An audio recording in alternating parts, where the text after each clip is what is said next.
오늘 우리에게 주시는 하나님의 말씀은 시편 75편 1절에서 10절 말씀입니다. 하나님, 우리가 주님께 감사하고 또 감사합니다. 주님의 이름을 부르는 이들이 주님께서 이루신 그 놀라운 일들을 전파합니다. 하나님께서 말씀하시기를 내가 정하여 놓은 그때가 되면 나는 공정하게 판결하겠다. 땅이 진동하고 거기에 사는 사람들이 흔들리고 비틀거릴 때에 땅의 기둥을 견고하게 붙드는 자는 바로 나다. 오만한 자들에게는 오만하지 말아라 하였으며 악한 자들에게는 오만한 뿔을 들지 말아라. 오만한 뿔을 높이 들지 말아라. 목을 곧게 세우고 거만하게 말을 하지 말아라 하였다. 높이 세우는 그 일은 동쪽에서나 서쪽에서 말미암지 않고 남쪽에서 말미암지도 않는다. 오직 재판장이신 하나님만이 이 사람을 낮추기도 하시고 저 사람을 높이기도 하신다. 주님은 거품이 있는 잔을 들고 계신다. 잔 가득히 진노의 향료가 섞여 있다. 하나님이 이 잔에서 따라주시면 이 땅의 악인은 모두 받아 마시고 그 찢기까지도 핥아야 한다. 그러나 나는 쉬지 않고 주님만을 선포하며 야곱의 하나님만을 찬양할 것이다. 주님은 악인의 오만한 뿔은 모두 꺾어 부수시고 의인의 자랑스러운 뿔은 높이 들어 올리실 것이다. 지난 3주간 미국에서 세계 한인 선교사 대회에 말씀을 전하러 가면서 선교사님들에게 또 미주에서 목회하는 목회자에게 또 미주에 있는 우리 교민 성도들에게 영성일기 세미나 인도하고 왔습니다. 주님을 바라보려고 하는 열망이 굉장히 강하게 퍼져나가고 많은 사람들이 그 은혜 안에 들어오는 것을 보았고 여러분들이 기도해 주신 것에 대해서 진심으로 감사를 드립니다. 오늘 저는 시편 75편 말씀을 가지고 여기 동일하게 여러분들이 계속해서 주님을 바라보아야 하는 것에 대해서 말씀을 드리려고 합니다. 여러분 중에는 지금 이렇게 예배를 드리러 나와 앉아 있지만 마음이 상당히 불편한 분, 또는 심령이 메말라 있는 분, 기도도 잘 안 되고 예배도 사실 솔직히 집중이 잘 안 되고 하나님에 대한 믿음도 자꾸 흔들리는 그런 분이 있으실 겁니다. 혹시 그렇다면 여러분이 지난 한 주간 동안 무엇을 도대체 주목하고 살았는지를 한번 돌아보시기를 바랍니다. 우리가 바라보는 것은 우리의 영적인 상태와 매우 밀접한 연관이 있습니다. 우리가 세상을 바라보고 또 악한 사람들을 바라보고 그렇게 살다 보면 마음이 상하지 않을 수가 없습니다. 악한 사람이 더 부자가 되고 악한 사람이 더 지위가 높아지고 악한 사람이 더 교만하게 말하고 행동하는 것을 보면서 마음이 편안할 사람이 누가 있겠습니까? 우리가 계속해서 세상을 바라보고 악한 사람을 주목하고 그렇게 살다 보면 어떤 사람도 마음이 다 상하고 메말라지게 되는 겁니다. 그러나 우리가 눈에 보이지는 않으시지만 정말 우리와 함께 계시는 주님을 주목하고 바라보고 살면 마음이 완전히 달라집니다. 놀라운 일입니다. 그래서 여러분들에게 24시간 주 예수님을 바라보시도록 그렇게 권해드리는 것입니다. 여러분, 오늘 시편 75편은 감사로 시작하고 있습니다. 1절을 읽어보면 하나님, 우리가 주님께 감사하고 또 감사합니다. 주님의 이름을 부르는 이들이 주님께서 이루신 그 놀라운 일들을 전파합니다. 감사로 시작하고 있습니다. 그래서 이 내용이 정말 하나님이 뭘 정말 놀라운 일을 행하신 무엇이 있는가 그렇게 관심을 가지고 다시 읽어 내려가 보면은 악한 자들에 대한 이야기입니다.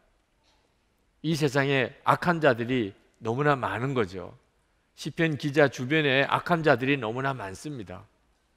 악한 자들에 대한 이야기를 하고 있는 거예요. 그런데도 감사로 시작을 합니다. 이유는 하나님과 그리고 하나님의 말씀 속에서 하나님의 심판에 대해서 그가 알았기 때문입니다. 2절부터 5절까지 읽겠습니다. 하나님께서 말씀하시기를 내가 정하여 놓은 그때가 되면 나는 공정하게 판결하겠다. 땅이 진동하고 거기에 사는 사람들이 흔들리고 비틀거릴 때에 땅의 기둥을 견고하게 붙드는 자는 바로 나다. 오만한 자들에게는 오만하지 말아라 하였으며 악한 자들에게는 오만한 뿔을 들지 말라. 오만한 뿔을 높이 들지 말아라. 목을 곧게 세우고 거만하게 말을 하지 말아라 하였다. 이 시편 기자가 악한 자들을 그렇게 보면서도 마음이 상하지 않은 이유, 오히려 하나님께 감사한 이유는 하나님을 보았기 때문입니다.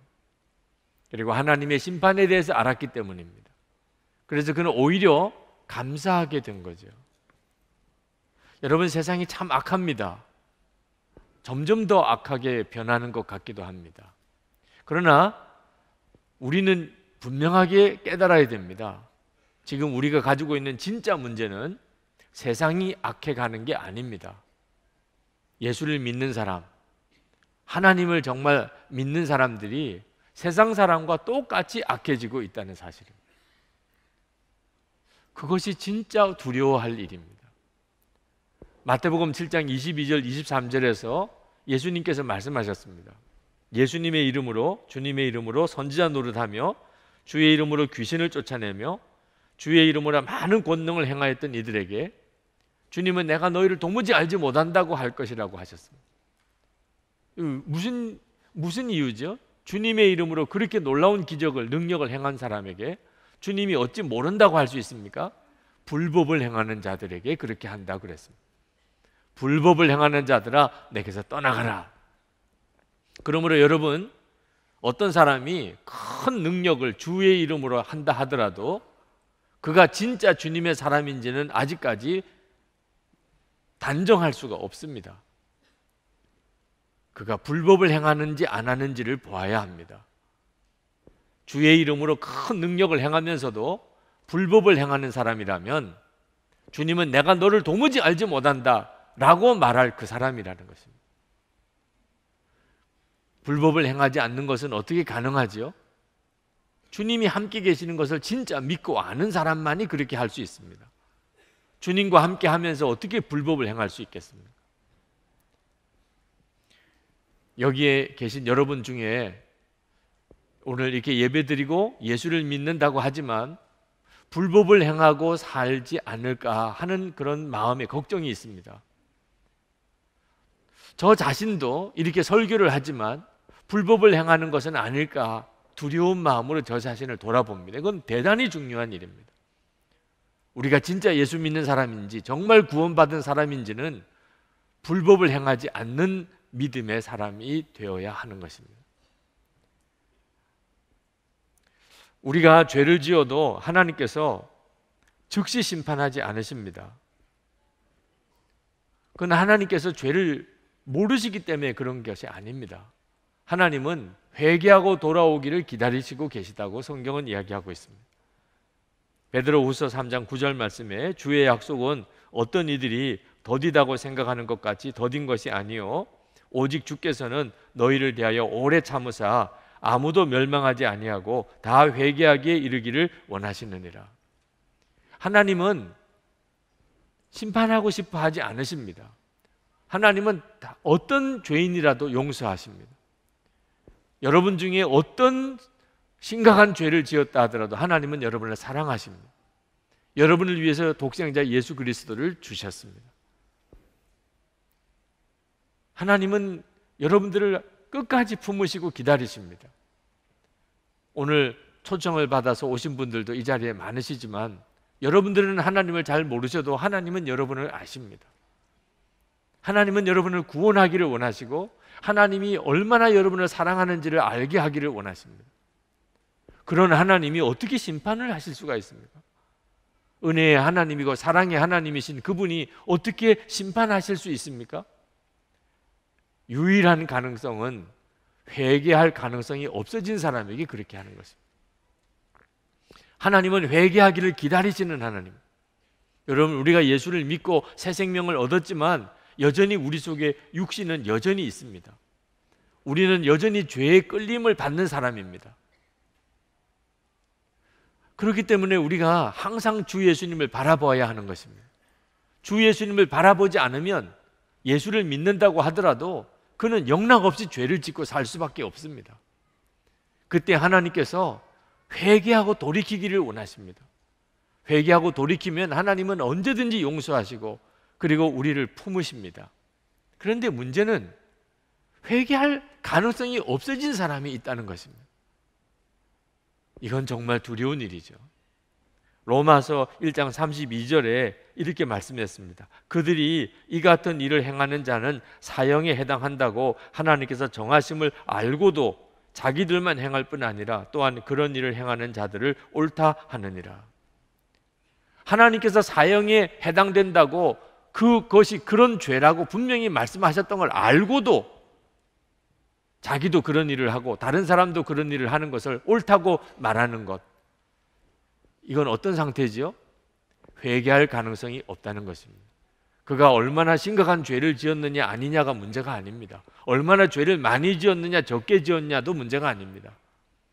하나님이 이것이 죄라고 말씀하신 것을 알고도 자기도 그렇게 하고 그리고 다른 사람도 그렇게 하는 것을 옳다고 말하면 그 사람은 이미 회개 가능성이 없는 것입니다. 그럼 하나님이 그를 내어버리시는 것입니다. 사도 바울이 언급한 이 죄는 첫 번째 동성애에 대한 죄입니다. 하나님께서 정말 경계하고 경계하신 죄.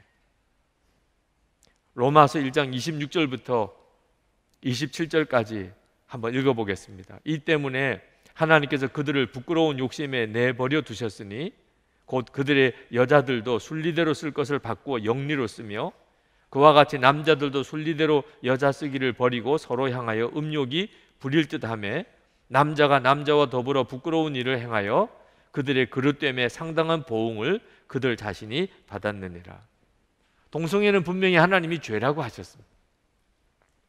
동성애자는 어떻든지 사랑하고 그들을 구원하도록 우리가 인도해야 하지만 죄는 분명히 죄인 것입니다.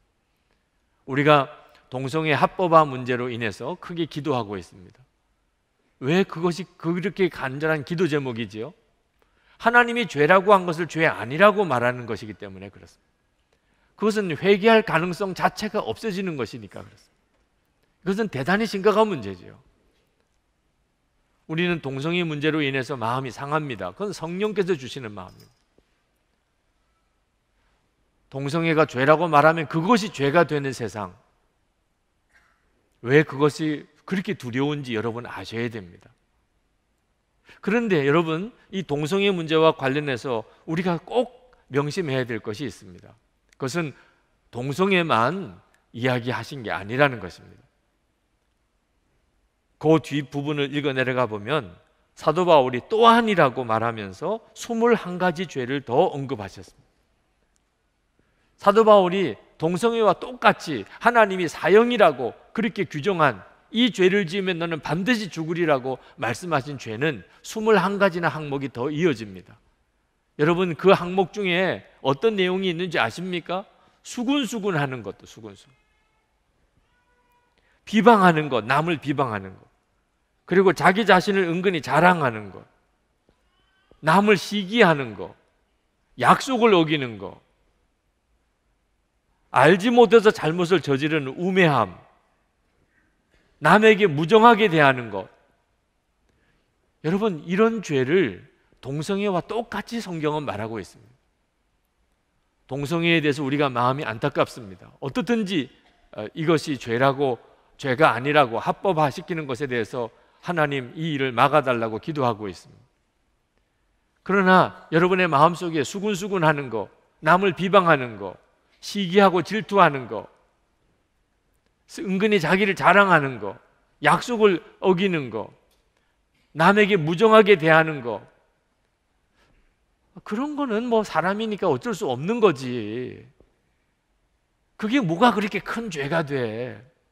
이렇게 생각하는 것이 너무나 무서운 것입니다. 왜냐하면 회개할 가능성이 없기 때문입니다. 차라리 사람을 찔러 죽였으면 그는 정말 두려워 떠는 마음으로 하나님, 제가 큰 죄를 지었습니다. 제가 살인을 했습니다.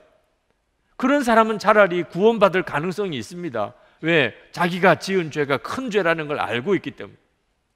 그런데 남을 수군수군하고 남을 비방하고 은근히 시기 질투하고 무정하게 대하고 약속을 어기고 그런 것들에 대해서는 태연하게 그게 뭐가 그렇게 큰 죄야 생각하지도 않습니다. 하나님 앞에 나와 예배드리면서도 그런 죄는 생각하지도 않습니다. 이렇게 된 상태가 무서운 상태라는 것입니다. 우리가 계속 주님을 바라보아야 하는 중요한 이유입니다. 주님을 바라보는 중에 주님은 우리를 빛같이 우리 마음의 속을 비춰주십니다. 하나님이 정말 기뻐하지 않는 것은 다 드러나게 됩니다. 그래서 예수 믿는 사람과 예수 믿지 않는 사람이 세상에서 구분이 되는 것입니다. 주님과 함께하는 성도의 삶은 세상 사람과 완전히 구분될 수밖에 없는 것입니다. 여러분들이 그와 같은 삶을 살게 되기를 진심으로 축복합니다. 여러분이 이 세상이 악할수록 판단이 점점 흐려질 수 있다는 것을 알아야 됩니다. 세상 사람들을 바라보고 악한 사람들을 자꾸 바라보다 보면 여러분들도 닮아버리게 됩니다. 세상 사람들처럼 하는 것에 대해서 무감각해지게 됩니다. 우리가 계속해서 24시간 주님을 바라보는 것은 우리가 정확한 분별을 할 수 있게 하기 위해서 그런 것입니다. 그리고 언제 악한 자와 맞닥뜨릴지 모릅니다. 그럴 때 여러분 그 악한 자에게 휩쓸려 들지 않을 믿음을 가지고 있습니까? 악한 자에게 영적으로 휩쓸리는 것은 악한 자를 두려워하는 것, 악한 자를 시기 질투하는 것, 악한 자 때문에 마음이 괴로워하는 것, 그러다가 서서히 자기도 악한 사람처럼 닮아가는 것, 이것이 악한 자에게 휘둘리는 것입니다. 여러분은 그렇게 하지 않을 자신이 있습니까? 지금 인도 전역에 선교사님들이 추방을 당하고 있습니다. 훌륭하게 사역을 했던 좋은 선교사님들, 오랜 기간 동안 인도에서 사역했던 선교사님들이 한 분 한 분씩 추방을 당하고 있습니다. 우리 교회에서 협력하고 있는 조동욱 선교사님도 지금 그런 처지에 있습니다. 조동욱 선교사님 페이스북을 읽어보면서 그가 지금 얼마나 어려운 형편에 있는지를 알았습니다. 이 지역 추방 대상자 명단에 나의 이름이 포함된 것이 확인되었다. 두어 주간 사이에 동료 선교사들이 하나둘씩 입국 거절당하거나 추방 조치를 받았다는 소식을 듣는다. 35년간 네팔과 인도에서 복음의 들판을 달렸던 가까운 친구 닥터 신디 페리가 지난주에 사무실을 폐쇄하고 이 도시를 떠났다. 길 건너편 천주교 감독이 주재하는 기관도 정보경찰이 덮쳤다. 남인도 한 도시에서만 근래 17명의 선교사들이 추방을 당했다. 수년 전부터 몇 차례나 군보안대, 정보경찰, 그리고 노동청으로부터 조사를 받았다. 그런데 며칠 전 중앙정부 소속 보안요원이 내 사무실까지 찾아왔다. 3차례의 조사를 마치고 4번째 조사를 앞두고 있다. 추방 통보가 나오면 숨 가다듬을 시간도 없이 출국해야 한다. 짐을 챙길 기회도 주지 않는다. 이제 내 머리통에 권총을 들이대는 것과 같다. 처음으로 짙은 폭풍의 냄새를 맡아본다. 앞을 내다보지 못하게 하는 암흑의 폭풍이다. 큰 폭풍에 휩싸인 채 나라는 작은 존재는 폭풍과 함께 사라져버리려나. 하나님이 맡겨주신 선교 재산이 악한 이들의 손에 넘어가고 하나님의 사람들을 세우는 신학대학이 폐쇄를 당해야 하나. 이제 남은 일은 기도하는 것이다. 나의 마음이 예수의 마음속에 깊이 들어가도록 기도한다.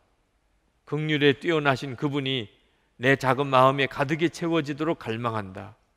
예수가 길이다. 예수가 나의 존재의 핵심이며 문제 해결의 뿌리다. 환란이 깊어지니 영혼의 눈이 더 밝아지는 것일까? 내 마음의 중심이 주님께로 가까이 다가가자 마음이 평안해진다. 새로운 믿음이 생긴다. 이 위기에서 나를 건져낼 구원자, 그가 다가오는 발자국 소리가 가까워진다. 비록 더디 오실지라도 주여 오시옵소서. 그리고 나로 하여금 본질을 향하여 더욱 높이 올라가게 하소서. 여러분, 지금 이 조동욱 선교사님이 겪고 있는 이와 같은 일을 여러분들은 겪지 않을 것 같습니까? 우리가 이 땅에서 하나님의 자녀로 살아가게 된다면 반드시 그 정도는 다를 수도 있고 그 상황도 다를 수도 있지만 우리는 악한 자와 맞닥뜨리게 되어 있습니다. 여러분들은 악한 자와 만날 때 여러분의 믿음이 흔들리지 않을 그런 준비가 되어 있습니까? 24시간 예수님을 바라보고 사시자고 그렇게 여러분에게 권해드리는 이유가 바로 그것입니다. 악한 자를 만날 때 그를 두려워하지 않으며, 악한 자를 만나서 그가 잘 되는 거 보고 그를 시기하지 않으며, 하나님의 심판이 있는 것을 아는데 우리가 그를 시기할 이유가 뭐가 있습니까? 악한 자를 보고 나도 모르게 그 악한 자를 닮아가는 이런 어처구니 없는 일이 우리에게 일어나지 않아야 하는 것입니다. 주 예수님을 바라보고 항상 주님과 동행하는 삶을 살지 않으면 이룰 수가 없는 것입니다. 여러분들이 정말 주 예수님과 동행하는 삶을 살게 되면, 여러분 안에 주님이 와 계신 것을 진짜 믿게 되면, 그러면 여러분은 이 악한 세상에서도 찬송하게 됩니다. 기가 막힌 일이죠. 오늘 9절 10절에 보면 시편 기자가 악한 자가 가득한 가운데서도 하나님을 찬양합니다. 그러나 나는 쉬지 않고 주님만을 선포하며 야곱의 하나님만을 찬양할 것이다. 주님은 악인의 오만한 뿔을 모두 꺾어 부수시고 의인의 자랑스러운 뿔은 높이 들어 올리실 것이다. 여러분, 우리에게 정말 이런 믿음이 필요합니다. 어떤 처지와 형편이 나에게 다가오더라도 하나님을 찬양하는 그 믿음의 훈련이 우리에게 필요합니다. 지난 5월 초에 대상포진으로 토요일 주일 설교 준비를 다 마무리하고 난 다음에 갑자기 병원에 입원을 해야만 됐습니다. 정말 난감한 일이었습니다. 여러분들도 난감하셨을 겁니다. 병원에 입원을 해서 우리 유기용 장로님, 병원장이신 장로님이 오셔서 목사님 아무것도 하지 마셔야 됩니다. 성경도 읽으시면 안 됩니다. 그냥 꼼짝없이 누워만 계셔야 됩니다. 그래서 정말 아무것도 하지 않고 누웠습니다. 몸은 편안했지만 마음은 정말 힘들었습니다. 그렇게 하루를 지나고 제 마음에 영적으로 뭔가 이렇게 무너지는 느낌이 들었습니다. 성경도 읽을 수가 없고 주일 예배 설교도 못하고 이렇게 병원에 누워있는 제 처지가 굉장히 처량하게 느껴지고 기도는 하고 싶은데 뜨거운 기도가 나오질 않는 겁니다. 내가 겨우 이 정도 일로 이렇게 마음의 심령이 쉽게 무너지는가, 저 스스로가 좀 너무 서글펐습니다. 하나님의 나라를 위해서 기도를 시작을 했는데 기도가 입술에서만 맴도는 겁니다. 제 마음속에 하나님의 나라가 완전히 이루어졌다고 믿어지지 않는데 이 땅에 하나님의 나라가 이루어지기를 하나님께 기도하는 것이 가식적이라는 느낌도 들었습니다. 그런데 그때 주님의 음성이 제 마음속에 들리는 것 같았습니다. 내 마음속에 하나님의 나라가 시작된 것으로 인해서 찬양하라. 저는 그때 그 말씀이 처음에는 잘 쉽게 이해가 되지 않았습니다. 그때 제 마음의 심령의 상태는 아주 무너져 있었습니다. 그런데 찬양하라니, 이것이 지금 찬양할 수 있는 상태가 아니잖아. 그런데 가만히 제 마음에 주님이 들려주신 음성을 묵상해 보니까 정말 저는 찬양할 사람이었습니다. 제 마음속에 하나님의 나라가 완전히 이루어진 건 아니지만 주님은 제 마음속에 오셨고 제 마음속에 하나님의 나라는 분명히 시작이 되었습니다. 그건 놀라운 일인 것입니다. 제가 지금 주일 설교도 하지 못하고 대상포진으로 병원에 꼼짝없이 누워서 성경도 읽지 못하고 그렇게 누워있지만 주님은 여전히 제 마음속에 계시고 제 속에 하나님의 나라는 이미 시작되었습니다. 그건 찬양하고도 찬양할 일입니다. 기뻐하고도 기뻐할 일입니다. 보화를 발견한 농부, 정말 그 심정이었습니다. 보화를 발견한 농부가 얼마나 기뻤겠습니까? 그러면 저는 당연히 기뻐해야 되는 것입니다. 제 안에 하나님 나라가 시작이 되었으니 겨자씨가 큰 나무가 되는 것처럼 하나님의 나라는 반드시 이루어질 것입니다. 이건 주님이 하시는 일이니까 제가 할 일은 찬양하는 것밖에 없는 것입니다. 로마서 1장 21절에 하나님을 알되 하나님을 영화롭게도 아니하며 감사하지도 아니하고 라는 말씀이 있습니다.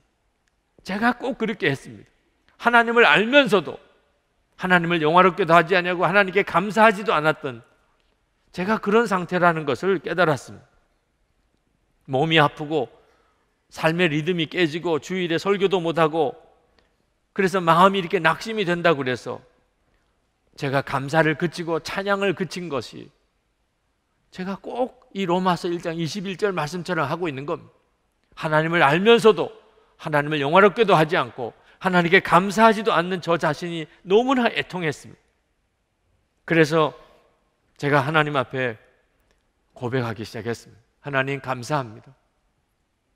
제가 이렇게 몸이 안 좋아서 병원에 입원하고 주일 설교도 하지 못하고 있지만 십자가의 은혜가 변한 건 아니고 내 안에 여전히 주님은 계시고 주님의 나라가 제 마음 심령 속에 이미 시작되었고, 그런데 제가 감사를 그쳤습니다. 제가 찬양을 그쳤습니다. 주님, 제가 다시 찬양합니다. 제가 주님을 다시 높여드립니다. 놀라운 일이 일어났습니다. 제 마음속 깊은 곳에서부터 무언가가 막 꿈틀거리기 시작하고 정말 기쁨이 막 일어나기 시작하는 것입니다. 기도의 문이 활짝 열렸습니다. 그렇게 기도가 안 되더니 기도의 문이 열렸습니다. 저는 그동안 매 순간 주님을 바라보면서 감사하고 찬양하는 것을 충분하게 하지 못했던 것을 깨달았습니다. 그동안에 기도는 했습니다. 그러나 기도는 언제나 무엇을 해달라고 이루어달라고 기도하는 간구였었지 감사와 찬양은 항상 부족했습니다. 감사하고 찬양할 것이 그렇게 많은데도 하나님 앞에 감사와 찬양은 언제나 부족했습니다. 그렇기 때문에 기도하면서도 어떤 하나님이 부으시는 충만한 은혜를 누리지 못했던 것을 깨달았습니다. 하나님이 얼마나 위대하고 크신지, 얼마나 놀라운 사랑의 하나님인지, 하나님께서 나에게 베푸신 은혜가 얼마나 큰지 하나하나 하나님 앞에 입술로 고백하며 시인하곤 그렇게 기도하다 보니까 감사의 제목이 엄청나게 많은 것입니다. 제 마음속에 있었던 두려움과 염려가 다 떠나고 산을 옮길 것 같은 믿음이 제 속에서 일어나는 것입니다. 제가 그렇게 감사할 제목이 많은가? 감사 기도만 하다가 내가 진짜 간구해야 될 것은 간구도 못하는 거 아닌가, 이런 생각이 들 정도로 끊임없이 감사가 일어나는 감사를 그 병실에서 하나님께 올려드렸습니다. 그렇게 병원에서 퇴원을 하고 제가 일상적인 교회 생활로 돌아오게 됐을 때 어느 날 아침에 제가 일어나서 하나님께 기도하는데 마음이 답답함을 느꼈습니다. 뭔지 영적으로 이렇게 확 눌려 있는 것을 느꼈습니다. 기도는 하지만 기도가 건성으로 기도가 되는 것을 느꼈습니다. 그런데 그때 주님이 저에게 또 말씀하셨습니다. 찬양하라. 깜짝 놀랐습니다. 병원에서 그렇게 주님으로부터 그 문제에 대해서 다rum을 받았기 때문에 제가 즉시 제가 간구하던 기도를 내려놓고 찬양하기 시작했습니다. 나를 위해서 십자가에 달려 죽으신 주님, 지금도 더럽기 짝이 없는 제 마음속이지만 제 마음에 임하여 주신 주님, 그리고 나와 함께 하시는 주님, 이 모든 은혜는 변함이 없는 것입니다. 나를 죄에서 이기도록 나와 동행해 주시는 주님, 하나하나 입으로 고백하면서 하나님 감사합니다. 나를 위해 십자가에 달려 돌아가신 것에 감사합니다. 주님, 내 마음에 와 계신 것을 감사합니다. 주님, 나를 오늘도 동행해 주시는 주님께 감사합니다. 그렇게 감사 고백하고 찬양하면서 그날은 하루 종일 그렇게 살았습니다. 그냥 걸으면서도 주님 감사합니다. 무슨 책을 하나 읽으면서도 주님 찬양합니다. 주님 정말 놀라우신 주님이십니다. 말을 제가 크게 했다면 사람들이 저를 이상하게 보았을 정도. 감사합니다. 찬양합니다. 감사합니다. 찬양합니다. 그리고 그날 저는 정말 놀라운 승리를 경험했습니다. 처음에 하루의 시작은 참 힘들게 시작했습니다. 기도가 정말 안 되는 그런 답답하게 시작했습니다. 그런데 그날 끝은 너무나 충만한 은혜로 끝났습니다. 이렇게 하루를 살 수 있는 건데, 우리의 하루하루가 이렇게 살 수 있게 하나님이 만들어 주셨던 것입니다. 지금도 그런 은혜를 주시는데 감사하고 믿음으로 찬양하는 것을 하지 못하니까, 그리고 계속 눈에 보이는 거, 만나는 사람들 여기에 반응하며 살았기 때문에 내가 이 은혜를 누리지 못한 것이구나. 여러분, 오늘 예배 드리러 이렇게 오실 때 여러분의 마음에 상한 마음이 있었습니까? 메마름이 있었습니까? 답답함이 있었습니까? 세상이 다 꼴보기 싫습니까? 여러분이 그런 세상만 바라보고 있기 때문입니다. 악한 사람만 주목하고 있기 때문입니다. 여러분, 이제 진짜 주님을 바라보아야 합니다. 그리고 날마다 여러분의 심령 상태를 점검해야 됩니다. 매 주일마다 여러분의 영적인 상태를 점검해야 됩니다. 감사와 찬양이 내 속에 끊임없이 계속되고 있는지. 여러분이 주님을 바라보는 눈이 뜨이게 되면, 그러면 우리가 악한 세상에 살고 있어도 우리는 계속 감사와 찬양 속에 살게 되고, 그리고 담대하게 하나님의 말씀대로 살게 되고, 세상 두려워하지 않게 되고, 악한 자 시기하지 않게 되고, 악한 자를 따라가는 것은 말도 안 되는 일인 것입니다. 여러분, 너무나 답답하고 힘든 가운데 계신 분, 여러분에게 너무 악한 사람이 지금 주변에 많이 있는 분, 그렇다면 차라리 눈을 감아 보시기 바랍니다. 우리는 육신에 보는 눈에 너무나 많이 쉽게 속습니다. 눈에 보이는 게 전부라고 생각하니까. 눈에 보이지 않으시지만 지금도 여러분에 계신 주님은 너무나 분명하십니다. 오늘 이렇게 여러분을 이끄신 분이 주님이십니다. 그 주님을 믿음의 눈으로 바라보시도록, 눈을 감으면 주님께서 나에게 선명하게 드러나십니다. 여러분들이 정말 주님을 갈망하면 여러분에게 함께 하시는 주님이 정말 여러분들을 이끄십니다. 그리고 여러분 안에 감사와 찬양의 고백이 나오게 하십니다. 그렇게 여러분들을 승리하게 만드시는 것입니다. 오늘 이 시간에 우리가 그렇게 주님을 한번 찬양했으면 좋겠습니다. 우리가 잘 아는 아주 짤막한 찬양을 여러분 주님 앞에 고백해 보십시다.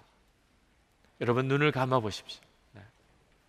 내가 할 수 있는 것은 오직 감사와 기도, 두 손을 높이 들고 주께 찬양하네. 내가 지금 어떤 처지에 있든지 우리는 하나님께 감사하고 찬양할 수 있습니다.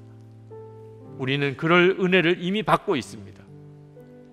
받은 은혜에 대해서 감사하고 찬양하는 것입니다.